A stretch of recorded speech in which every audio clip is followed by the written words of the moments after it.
नमस्कार, स्वागत है आप सभी का IB स्टार न्यूज में और मैं हूं आपके साथ जुबैर चौधरी। वक्त तो चला यूपी के बुलेटिन अपना उत्तर प्रदेश का, जहां सबसे पहले बात करेंगे अयोध्या की।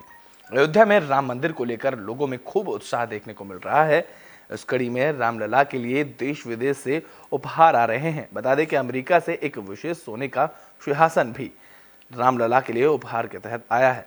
तो 22 जनवरी के बाद से अयोध्या में राम मंदिर में रामलला के दर्शन के लिए लाखों लोग रोजाना मंदिर पहुंच रहे हैं। साथ ही देश विदेश में रह रहे रामलला के भक्त अपने भगवान के लिए तरह तरह के अनोखे और बड़े दान किए जा रहे हैं। 22 जनवरी के बाद से ही रामलला अपने भक्तों को लगातार दर्शन दे रहे हैं, जिसके बाद से अब उन्हें शयन कक्ष का भी इंतजाम किया जा रहा है, जिसके लिए मध्य प्रदेश के भोपाल से रामलला के लिए तकिया रजाई लाई गई है। इसी सिलसिले में 7 समुंदर पार अमेरिका से भी भगवान रामलला के लिए खास तोहफे आए हैं। तो वहीं अमेरिका से भी प्रभु रामलला के लिए खास तोहफा भेजा गया।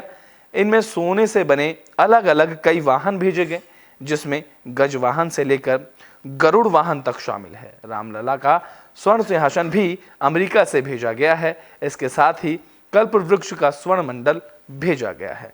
तो अमेरिका से आए तोहफों में भगवान रामलला को सोने से बनी 12 गाड़ियां भेंट की गई हैं। इनमें गज वाहन से लेकर बाज वाहन शामिल है। इन खास तोहफों में भगवान रामलला का स्वर्ण सिंहासन भी भेजा गया है। बता दें कि NRI वासवी एसोसिएशन USA की ओर से रामलला को दिए गए तोहफों में ही स्वर्ण कल्प वृक्ष मॉडल भी आया है।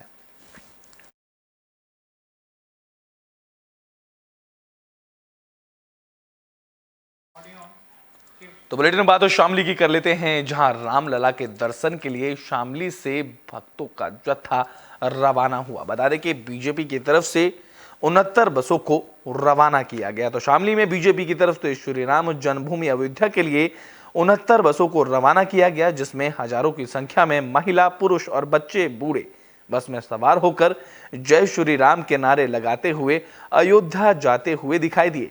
इस मौके पर राम भक्तों ने प्रधानमंत्री नरेंद्र मोदी को तहे दिल से धन्यवाद अदा किया।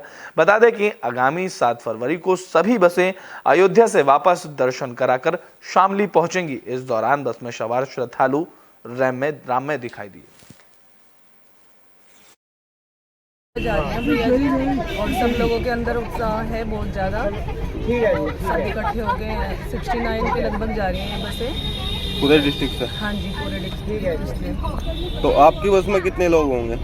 जी 40। कैसा उत्साह है लोगों में? बहुत बढ़िया, बहुत अच्छा भैया कि सब सोच रहे हैं कि टाइम से जय श्री राम। जय श्री राम। अच्छा, किसके द्वारा ये कार्यक्रम मतलब आयोजित किया गया? जी भाजपा की तरफ से, सरकार की तरफ से।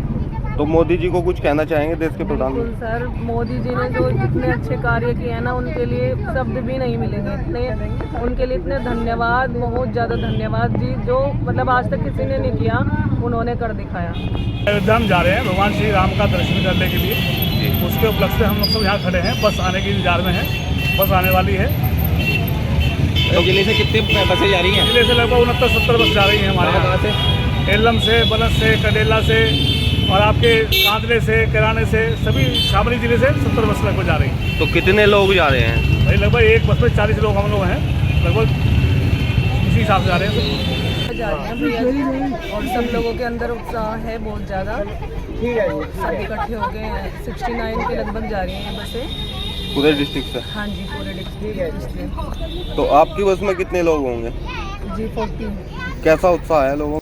तो बुलेटिन बात बागपत की कर लेते हैं। बता दें कि बागपत में लक्षागृह और मजार के विवाद में इसका मालिकाना हक हिंदू पक्ष को दे दिया गया है।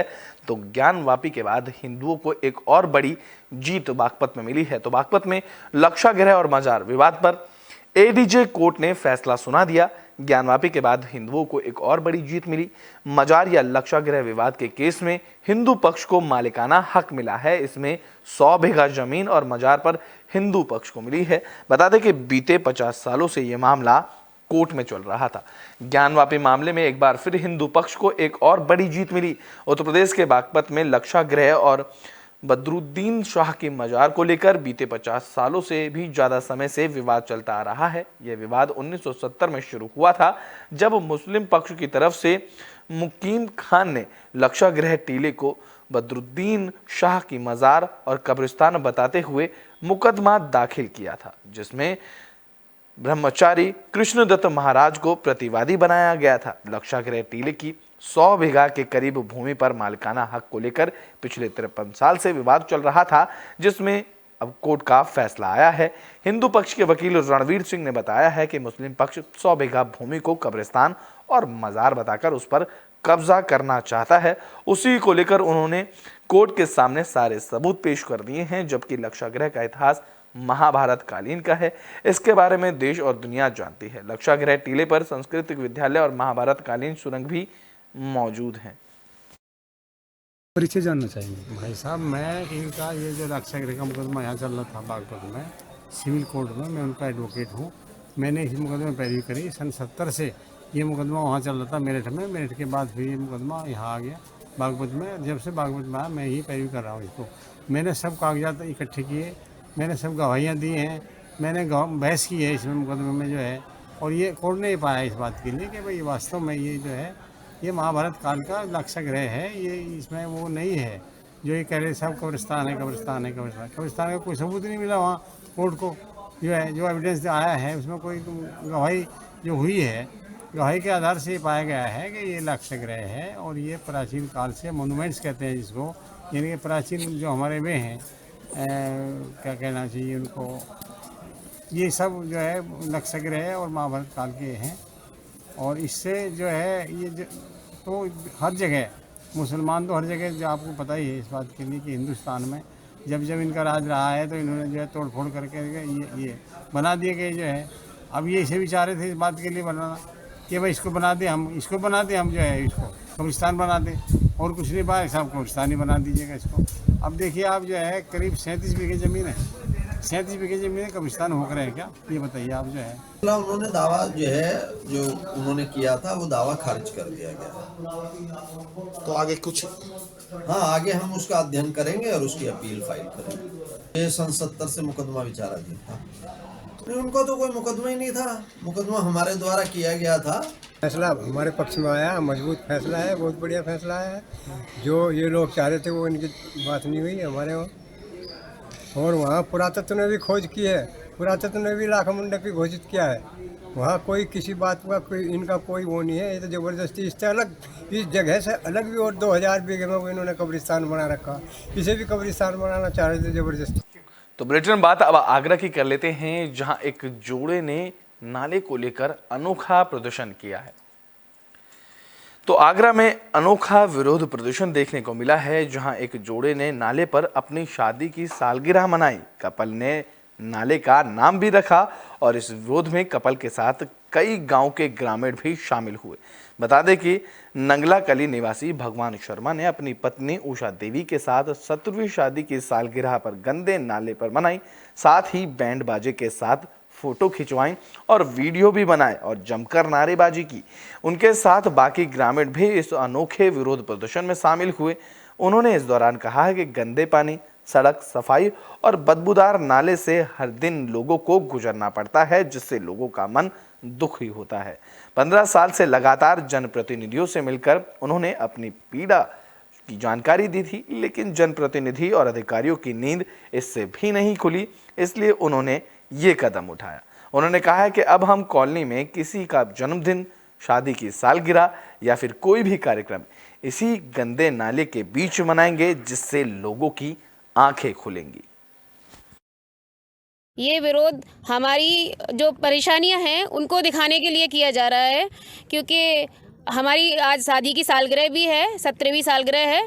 तो हम सब लोग अपने परिवार के साथ जैसे खुशियां मनाते हैं उस तरह से ही ये माहौल रखा गया है। लेकिन जो आसपास का वातावरण है, जो नेता मंडल ने पूरा हमारे लिए जो नया बना के रख दिया है, उसके साथ हम लोग ये दिखाना चाहते हैं कि कितनी परेशानियों में जनता जूझती है। आए दिन डेली कुछ ना कुछ एक्सीडेंट खबरें कुछ ऐसी आती रहती हैं, तो दिल दुखता है। तो ये चीज़ हम दिखाना चाहते हैं इस माध्यम से।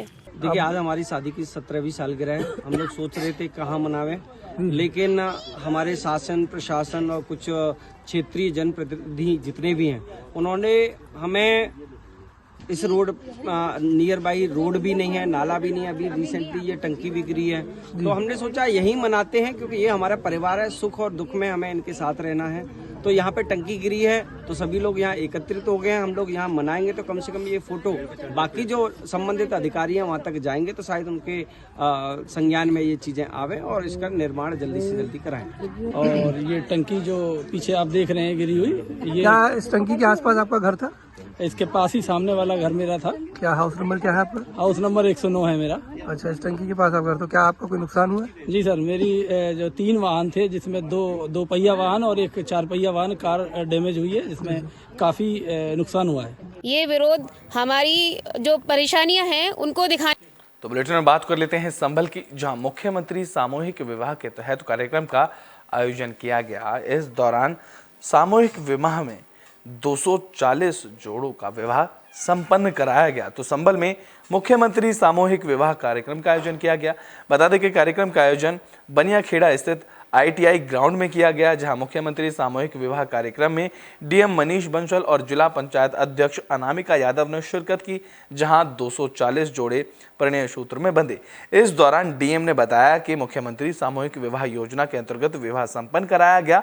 उन्होंने बताया कि सभी जोड़ों के रजिस्टर भी किया गया। यहाँ लगभग 257 पात्र जोड़ों को चिन्हित किया गया था, जिनमें से 240 पात्र जोड़ों ने प्रतिभाग किया। इस दौरान DM ने बताया कि जिनमें से इस 240 में 5 मुस्लिम समुदाय के पात्र जोड़े भी सम्मिलित हुए। सभी जोड़ों ने इस कार्यक्रम में प्रतिभाग करते हुए अपने वैवाहिक जीवन का शुभारंभ किया। तो संभल में मुख्यमंत्री सामूहिक विवाह योजना के तहत कार्यक्रम का आयोजन किया गया, जहां पर DM मनीष बंसल ने जानकारी दी। उन्होंने बताया कि सामूहिक विवाह कार्यक्रम में 240 जोड़े परिणय सूत्र में बंधे हैं। आज चंदौसी तहसील में मुख्यमंत्री सामूहिक विवाह कार्यक्रम आयोजित किया गया है, जिसमें चंदौसी तहसील के सभी विकासखंड और नगर पालिकाओं, नगर पंचायतों के जोड़ों को यहाँ पर लाभान्वित किया जा रहा है। बहुत ही अच्छे तरीके से खुले डुले एरिया में यहाँ पर ये व्यवस्था की गई है और सभी जोड़ों को रजिस्टर किया गया है। उनके खातों में सीधा 35,000 रुपये माननीय मुख्यमंत्री जी की इस योजना के अंतर्गत दिया जाएगा और जो अन्य खान पान टेंटेज की व्यवस्था है वो भी इसी योजना के अंतर्गत कवर है और लगभग 10,000 की धनराशि का जो व्यवस्थाएं हैं, जो उसमें जो सामग्री दी जाती है जोड़ों को, नवविवाहित जोड़ों को, उसकी भी व्यवस्था इसी कार्यक्रम के अंतर्गत की गई है। और आज के इस अवसर पर लगभग 257 जोड़े चिन्हित किए गए थे जिनका यहाँ पर विवाह होना था और उनमें से कुछ एक जोड़ों को छोड़कर लगभग सभी जोड़े यहाँ पर टर्न अप हुए हैं और उनको आज यहाँ पर इस विवाह के कार्यक्रम में अपने वो वैवाहिक जीवन इसके बाद जिएंगे और उसके बाद उनको इस योजना के अन्य लाभों से भी डायरेक्ट। तो बुलेटिन में बात कर लेते हैं शाहजहांपुर की, जहां लीड कॉन्वेंट स्कूल में कार्यक्रम का आयोजन किया गया। तो शाहजहांपुर के लीड कॉन्वेंट स्कूल में 18वां वार्षिक उत्सव का आयोजन किया गया, जहां पर Galaxy the star of lead का भी आयोजन किया गया। इस दौरान बच्चों ने सांस्कृतिक कार्यक्रम प्रस्तुत किए, जहां लोगों ने तालियों की गड़गड़ाहट से छात्र छात्राओं का उत्साहवर्धन किया। इस दौरान शिक्षिका कृति सिंह की तरफ से Galaxy the star of lead 2024 की ट्रॉफी से उनको सम्मानित किया गया। साथ ही YMNB कोड शाइनिंग स्टार का अवार्ड मिला गया। कॉन्वेंट का 18th एनुअल फंक्शन जो कि गांधी भवन में चल रहा है। आज मौसम खराब था, लेकिन उसके बाद भी बच्चों के अंदर एनर्जी देखिए, उनका जोश देखिए, कितने जोश के साथ वो अपने परफॉर्मेंस दिया है। छोटे छोटे बच्चे प्री नर्सरी, नर्सरी, KG के बच्चों ने अपनी परफॉर्मेंस दी। उन्होंने हिप हॉप दिखाया, उन्होंने इंग्लिश सॉन्ग दिखाया, उन्होंने जिंगल बेल दिखाया। उसके बाद बड़े बच्चे हैं जो कि डिफरेंट स्टेट के डांस फॉर्म दिखाए। Galaxy the stars of lead, ये हम लोगों का इस बार का थीम है और प्रोग्राम हम लोग का बहुत अच्छा चल रहा है। अभी आप लोग देखिए आगे ही प्रेजेंटेशन है। आज जो हमारा प्रोग्राम था उसका inauguration GS superintendent doctor मिजाजी Lal ji, साथ में DIO सर और BSS सर, साथ में डॉक्टर इंदु अजनबी सर ने मिलकर इस प्रोग्राम का इनाग्रेशन किया। उसके बाद तो बुलेटिन बात बांदा की कर लेते हैं, जहां खनन माफियाओं के हौसले बुलंद नजर आ रहे हैं। बता दें कि खनन माफियाओं की तरफ से रात के अंधेरे में अवैध खनन किया जा रहा है। तो बांदा में खनन माफियाओं के हौसले बुलंद नजर आ रहे हैं, जहां खनन माफिया धड़ल्ले से बुलंद नदी का सीना छीनकर मोरांग का अवैध खनन कर रहे हैं। बता दें कि खनन माफियाओं की तरफ से रात के अंधेरे में मोरंग का अवैध खनन किया जा रहा है। ये सारा मामला बांदा तहसील के अंतर्गत मरोली खंड 5 का बताया जा रहा है, जहां एक तरफ अवैध खनन तो दूसरी तरफ ओवरलोड परिवहन से सड़कों और सरकार के राजस्व को भारी नुकसान पहुंचाया जा रहा है। बता दें कि यहाँ दर्जन भर प्रतिबंधित हैवी पॉकलैंड मशीनों से अवैध खनन किया जा रहा है। अब देखना दिलचस्प होगा कि इस अवैध खनन को लेकर प्रशासन की तरफ से क्या कार्रवाई देखने को मिलती है।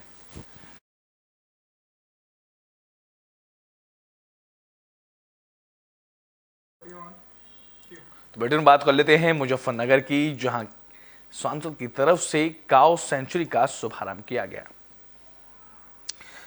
तो मुजफ्फरनगर में केंद्रीय मंत्री राज्य मंत्री संजीव बालियान ने काऊ सेंचुरी का शुभारंभ किया। बता दें कि मुजफ्फरनगर के तुगलपुर कमहेड़ा गांव में करीब 20 एकड़ में बने काऊ सेंचुरी का शुभारंभ केंद्रीय राज्य मंत्री डॉक्टर संजीव बालियान ने किया। इस सेंचुरी में करीब 5000 गौवंश रह सकेंगे। बता दें कि 5000 की क्षमता वाले इस काऊ सेंचुरी में जहां एक और सीएनजी प्लांट लगाया जाएगा, तो वहीं दूसरी ओर करीब 10 एकड़ में एक ट्रेनिंग सेंटर भी खोला जाएगा, जिसमें युवाओं को 3 महीने की फ्री ट्रेनिंग दी जाएगी। इस काऊ सेंचुरी के शुरू होने से आसपास के 500 लोगों को रोजगार भी मिलेगा। इस दौरान डॉक्टर संजीव बालियान ने बताया कि 8 महीने से कम समय में काऊ सेंचुरी को बनाकर तैयार कर दिया गया और एक संस्था इसका संचालन करेगी। काऊ सेंचुरी के पास सीएनजी प्लांट लगाया जाएगा, जिससे कि काऊ सेंचुरी से निकलने वाले गोबर का सही इस्तेमाल किया जा सके। तो वहीं काऊ सेंचुरी से किसानों को अब खेतों से फसल बचाने के लिए पहरा देने की जरूरत नहीं पड़ेगी। काऊ सेंचुरी का निर्माण करीब 8 महीने के समय में, रिकॉर्ड समय में हुआ है। केंद्र सरकार के सहयोग से एनडीडीबी के द्वारा इसका निर्माण किया गया है। अब ये प्रदेश सरकार को हैंडओवर कर दी गई है। अब इसमें एक संस्था के साथ मिलकर जो आवारा पशु हैं जनपद मुजफ्फरनगर में, जितने भी पशु बेसहारा पशु खेत में किसान को समस्या हो रही है गोवंश है, उस गोवंश को पूरे को यहाँ लाया जाएगा। 5000 की कैपेसिटी का करीब है। एक सीएनजी प्लांट लगाया जाएगा, गोबर से सीएनजी बनेगी और जो बचे हुआ गोबर होगा उससे खाद बनाई जाएगी। सामने करीब 10 एकड़ में एक ट्रेनिंग सेंटर होगा, जिसमें 3 महीने की ट्रेनिंग दी जाएगी जो युवा हैं उनको। उसमें artificial insemination, vaccination, first aid, इसकी ट्रेनिंग हुआ करेगी। तो ये पूरा एक तरह से कॉम्प्लेक्स होगा। ये पायलट प्रोजेक्ट है भारत सरकार का। कोशिश की जाएगी जो गोवंश की समस्या है सड़कों पे घूमने की या खेत में घूमने की, ये पायलट प्रोजेक्ट है कि दूसरे जनपदों में भी आगे इसके बारे में अन्य मुख्यमंत्री, माननीय प्रधानमंत्री को अवगत कराया जाएगा और पायलट प्रोजेक्ट को बाहर दूसरे जनपदों में भी इसको कोशिश करेंगे, दूसरी जगह भी। तो बुलेटिन में बात फिरोजाबाद की कर लेते हैं। बता दें कि फिरोजाबाद से हादसे की खबर सामने आई। यहाँ एक नए पुल से बस टकरा गई। इस हादसे में 9 लोग घायल हुए हैं। तो फिरोजाबाद में सवारियों से भरी बस नवनिर्मित पुल से टकराकर हाईवे पर हादसे का शिकार हो गई। इस हादसे में बस में बैठी सवारियों में चीख पुकार मच गई। हादसे में घायल हुए लोगों को उपचार के लिए जिला संयुक्त चिकित्सालय में भर्ती कराया गया। तो वहीं 2 लोगों की हालत गंभीर चलते हुए उन्हें जिला अस्पताल के लिए रेफर किया गया। इस दौरान अस्पताल लाए गए घायलों ने बताया कि वह इटावा से फिरोजाबाद में चौथी चलाने जा रहे थे। जिस वक्त यह हादसा हुआ उस वक्त बस में 70 लोग सवार थे। ये सभी इटावा के पुरवरिया टोला थाना इटावा के रहने वाले बताए जा रहे हैं। वहीं बस चालक घटना के बाद मौके से फरार हो गया। जहां मौके पर पहुंची पुलिस ने मामले की जांच शुरू की।